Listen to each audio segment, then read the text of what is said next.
This channel does not promote any violent, harmful, or illegal activities. All content provided by this channel is meant for an educational purpose only. আর চোর সন্দেহে এবার থানায় তুলে নিয়ে গিয়ে যুবককে পিটিয়ে খুনের অভিযোগ উঠল। ধোলাহাট থানায় পুলিশ কর্মীদের বিরুদ্ধে অভিযোগ পরিবারের। ধোলাহাট থানায় তুল কালাম, বিক্ষোভ, ধস্তাধস্তির ছবি দেখছেন আপনারা। ভয়ঙ্কর ছবি, তুল কালাম, বিক্ষোভ এবং ধস্তাধস্তির ছবি ধোলাহাট থানায়। আমাদের প্রতিনিধি শুভেন্দু হালদার সরাসরি রয়েছেন আমাদের সঙ্গে। শুভেন্দু, কি ঘটনা? দেখো, তোমাকে জানিয়ে রাখবো যে গত 30 তারিখ একটি চুরি হয়েছিল ধোলাহাট থানার আবার ভগবানপুরের ঘাট বকুলতলা এলাকায়। সেই চুরির ঘটনায় এক যুবককে আটক করে থানায় নিয়ে আসা হয়। তার নাম আবু সিদ্দিক হালদার, 21 বছর বয়স, এবং তাকে পরে গ্রেপ্তার করা হয়। এরপর তাকে গত 4 তারিখ তাকে কাকদ্বীপ মহকুমা আদালতে তোলা হলে সে জামিনে মুক্তি পায়। এরপর জানা যায় যে সে অসুস্থ হয়ে পড়ে। তাকে গতকাল ভর্তি করানো হয় মথুরাপুর ব্লক হাসপাতাল, এরপর ডায়মন্ড হারবার মেডিকেল কলেজ, তারপর চিত্তরঞ্জন হাসপাতাল। তার শারীরিক অবস্থার অবনতি হলে নিয়ে যাওয়া হয় কলকাতার পার্ক সার্কাসের একটি বেসরকারি হাসপাতালে। এছাড়াও পরিবারের অভিযোগ যে গতকাল রাতে তার মৃত্যু হয়েছে সেই বেসরকারি হাসপাতালে, এবং তার শরীরের বিভিন্ন জায়গায় আঘাত রয়েছে, এবং তাকে থানাতে তুলে নিয়ে গিয়ে বেধড়ক মারধর করা হয়েছে বলে পরিবারের অভিযোগ। ইতিমধ্যে পরিবারের পক্ষ থেকে এক সাব ইন্সপেক্টর সহ 4 জনের বিরুদ্ধে যে সুন্দরবন পুলিশ জেলার পুলিশ সুপারের কাছে অভিযোগ জানানো হয়েছে। পরিবারের দাবি যে এই সমস্ত অভিযুক্ত পুলিশ কর্মীদের বিরুদ্ধে ব্যবস্থা নিতে হবে এবং যথাযথ ব্যবস্থা নিতে আইনি পদক্ষেপ করতে হবে। তারই দাবিতে আজকের কিছুক্ষণ আগেই এলাকার বাসিন্দারা, কয়েকশো বাসিন্দা, মহিলারা রয়েছে তার মধ্যে বড় অংশ, তারা কিন্তু ধোলাহাটের সামনে বিক্ষোভ দেখায়, কারণ তাদের কোনো অভিযোগ নেওয়া হচ্ছিল না পুলিশের পক্ষ থেকে। ফলে তারা ক্ষোভে ফেটে পড়েন, রাস্তায় বসে পড়েন। এছাড়া ব্যারিকেড ধরে তারা ধাক্কাধাক্কি শুরু করেন, কারণ ধোলাহাট থানার সামনে তাদেরকে নিতে যাওয়ার জন্য তাদেরকে অনুমতি দেওয়া হয়নি। এছাড়াও ঘটনাস্থলে উপস্থিত রয়েছেন মন্দিরবাজারের এসডিপিও সুবীর বাগ এবং ধোলাহাট থানার আইসি। পরে বিশাল পুলিশ বাহিনী র্যাব নামানো হয়েছে, উত্তেজনা থামানোর চেষ্টা চালানো হচ্ছে। তবে পরিবারের দাবি এই অভিযুক্ত পুলিশ কর্মীদের বিরুদ্ধে ব্যবস্থা নিতে হবে, কারণ আইন লঙ্ঘন করে, মানবাধিকার লঙ্ঘন করে তারা কিন্তু পুলিশ থানার মধ্যে এই যুবককে বেধড়ক মারধর করেছে, এবং সে কিন্তু হাসপাতালে ভর্তি ছিল এবং তার শরীরের বিভিন্ন জায়গায় আঘাত রয়েছে, এমনটাই দাবি পুলিশের। এছাড়াও পুলিশের পক্ষ থেকে কিন্তু তদন্ত চালানো হচ্ছে। জেলা পুলিশের পক্ষ থেকে জানানো হয়েছে যে এই ঘটনার তদন্ত চালানো হচ্ছে এবং পুঙ্খানুপুঙ্খ তদন্ত করা হবে। বেশ, ধন্যবাদ তোমাকে। আপনাদের দেখাচ্ছি সেই ছবি। ধোলাহাট থানায় পুলিশ কর্মীদের বিরুদ্ধে অভিযোগ পরিবারের, এবং ধোলাহাট থানায় তুল কালাম, বিক্ষোভ এবং ধস্তাধস্তির ছবি দেখছেন আপনারা। আরো একবার জানিয়ে দিই, চোর সন্দেহে থানায় তুলে নিয়ে গিয়ে যুবককে পিটিয়ে খুনের অভিযোগ উঠছে। ধোলাহাট থানার ঘটনা। ধোলাহাট থানায় পুলিশ কর্মীদের বিরুদ্ধে অভিযোগ করছেন পরিবার। জানা যাচ্ছে যে জামিন পেয়ে বাড়ি ফিরে অসুস্থ হয়ে পড়েন যুবক আবু সিদ্দিক।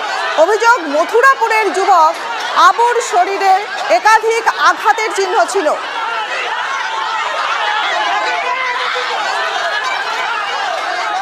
আমাদের প্রতিনিধি শুভেন্দু হালদার রয়েছে আমাদের সঙ্গে। শুভেন্দু, সেই ছবিটা দেখাচ্ছ তুমি, মানে জানতে চাইছি যে এই যে বিক্ষোভ ঘটছে, এই বিক্ষোভ মানে কখন থেকে শুরু হয়েছে, এই বিক্ষোভ কখন থেকে চলছে?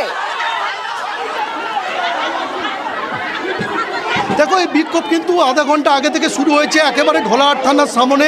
কিন্তু এই সমস্ত বিক্ষোভকারীদেরকে, গ্রামবাসীদেরকে তাদের কিন্তু যেতে যাওয়া হচ্ছে না ধোলাহাট থানার সামনে। তোমাকে জানিয়ে রাখবো যে যুবকের মৃত্যু হয়েছে তার নাম হচ্ছে আবু সিদ্দিক হালদার, 21 বছর বয়স। সে কর্ণাটকে সোনার কাজ করত। ঈদের ছুটিতে সে বাড়িতে ফিরেছিল, তার মা অসুস্থ ছিল, সেই কারণে সে নার্সিংহোমে ছিল। কিন্তু পুলিশের সন্দেহ যে চুরির ঘটনা যে রাত্রে ঘটেছিল ওই যুবক বাড়িতে ছিল না, সেই কারণে তাকে সন্দেহের ভিত্তিতে নিয়ে আসা হয় এবং পরিকল্পিতভাবে মিথ্যা মামলায় তাকে জড়ানো হয় বলে অভিযোগ, তার পরিবারের অভিযোগ। এবং পরিবারের অভিযোগ যে এই যে পুলিশ কর্মী যারা একে থানার মধ্যে মারধর করেছে তাদেরকে কিন্তু গতকাল রাতে তাদেরকে অন্য থানায় স্থানান্তর বদলি করে দেওয়া হয়েছে, এমনটাই অভিযোগ। তাদের বিরুদ্ধে আইনি পদক্ষেপ এবং যথাযথ যে নতুন যে আইন, সেই আইনের পদক্ষেপ হয়েছে। তুমি দেখতে পাচ্ছ পুলিশের সঙ্গে ধস্তাধস্তি শুরু হয়ে গিয়েছে, বিক্ষোভকারীদের তুমুল ধস্তাধস্তি চলছে। তবে পুলিশের কিন্তু এখানে এই মুহূর্তে মন্দিরবাজারের এসডিপিও রয়েছেন, আইসি রয়েছেন, এছাড়া সুন্দরবন পুলিশ জেলার বিশাল পুলিশ বাহিনী কিন্তু এই উত্তেজনা সামাল দেওয়ার চেষ্টা করছে। পরিবারের অভিযোগ যে গত 2 তারিখে তুলে নিয়ে আসা হলেও 24 ঘন্টা পেরিয়ে যাওয়ার পর কেন তাকে আদালতে পেশ করা হয়নি, আইন বহির্ভূতভাবে কেন 4 তারিখে পেশ করা হয়, এটাই কিন্তু পরিবারের অভিযোগ। এবং তার আইনজীবী আগামী দিনে এই বিষয়টা নিয়ে আদালতের দ্বারস্থ হবেন। যে 4 অভিযুক্ত পুলিশ কর্মীর বিরুদ্ধে অভিযোগ উঠেছে তাদেরকে অন্যত্র বদলি করে দেওয়া হয়েছে বলে অভিযোগ। তবে পুলিশ সুপারের পক্ষ থেকে গোটা ঘটনার তদন্ত চালানো হচ্ছে। পুলিশ সুপার জানিয়েছেন যে গোটা ঘটনাটি পুরো পুঙ্খানুপুঙ্খভাবে তদন্ত করে দেখা হবে এই যুবক আদৌ চুরির ঘটনায় যুক্ত ছিল কিনা। তবে এলাকার বাসিন্দাদের দাবি, যেহেতু তার কাকার বাড়িতে চুরি হয়েছিল এবং কাকার অভিযোগের ভিত্তিতে তুলে আনা হয় তার ভাইপোকে, তবে এই মুহূর্তে কিন্তু দেখতে পাচ্ছ গ্রামের মহিলারা একেবারে তারা কিন্তু চলে এসছে। যেহেতু 21 বছরের একটা তরচাজা প্রাণ, 2 তারিখে তাকে থানায় নিয়ে আসে, 4 তারিখ জামিন পায়, তারপরেই কিন্তু তার মৃত্যু হয়। বুঝতে পারছি আপনারা দেখতেই পাচ্ছ বিক্ষোভ চলছে, তুমুল বিক্ষোভ চলছে গ্রামবাসীদের দাবি। দেখো পুলিশ যে অভিযুক্ত পুলিশ কর্মী, সেই অভিযুক্ত পুলিশ কর্মীদের তাদেরকে চিহ্নিত করার কাজ চলছে। তবে পরিবারের পক্ষ থেকে নাম দিয়ে 4 জন পুলিশ কর্মীর অভিযোগ করা হয়েছে।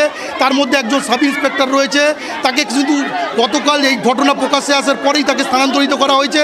তবে থানার মধ্যে কিভাবে এক যুবককে তুলে নিয়ে এসে মারধর করা হলো চুরির সন্দেহে, সে অভিযুক্ত থাকাকালীন কী করে তাকে থানার মধ্যে মারধর করা হলো, এটা নিয়েই কিন্তু প্রশ্ন উঠতে শুরু করেছে। ফলে ইতিমধ্যেই সরব হয়েছে বাম কর্মী সমর্থকরা। বামেরাও কিন্তু এই ঘটনার পুরো নিন্দা জানিয়েছেন। সিপিএম নেতৃত্ব তারা নিন্দা জানাচ্ছেন যে এই ঘটনার তারা কিন্তু তদন্ত চেয়ে তারা আগামী দিনে আদালতের দ্বারস্থ হবেন। যদি পুলিশ এই সব অভিযুক্ত পুলিশ কর্মীদের বিরুদ্ধে যদি কোনো ব্যবস্থা না নেয় তাহলে কিন্তু তারা আদালতের দ্বারস্থ হবেন। এছাড়াও যে থানার মধ্যে একটা ঘটনা ঘটে গেল, অথচ জেলা পুলিশ সুপার এবং আইসি এছাড়াও এসডিপিও কোথায় ছিলেন? আমরা সেই ছবি দেখাচ্ছি আপনাদের। চোর সন্দেহে থানায় তুলে নিয়ে গিয়ে যুবককে পিটিয়ে খুনের অভিযোগ উঠছে। মারা গেল কেন? পুলিশের মারে, পুলিশ এত মার মেরেছে, পুলিশের মারে ছেলেটা মারা গেল। মারা যাওয়ার কিছুক্ষণ আগে ঢোলা থানার বড়বাবু কিছু স্টাফ নিয়ে গিয়ে ওখানে বললো যে খরচা যা হবে, আমরা খরচা করব, তুমি 50,000 টাকা নাও, ওকে বাঁচাতে হবে, কিডনি ফিডনি যা পাল্টাতে হয় পাল্টাও, আর তুমি এটা ম্যানেজ করো আমাদের। আমরা চাইছি যে এই বিষয়টা সিবিআই তদন্ত চাই। আমরা প্রকৃত চুরিটা কে করলো, কেন ছেলেটা এত মেরে দিল, আমরা সিবিআই তদন্ত চাই। ফাঁসিয়ে দিল, ফাঁসিয়ে তার পুলিশ মারলো টাকার লোভে ঢোলা থানার পুলিশ তার মারলো। আজকে দুনিয়া থেকে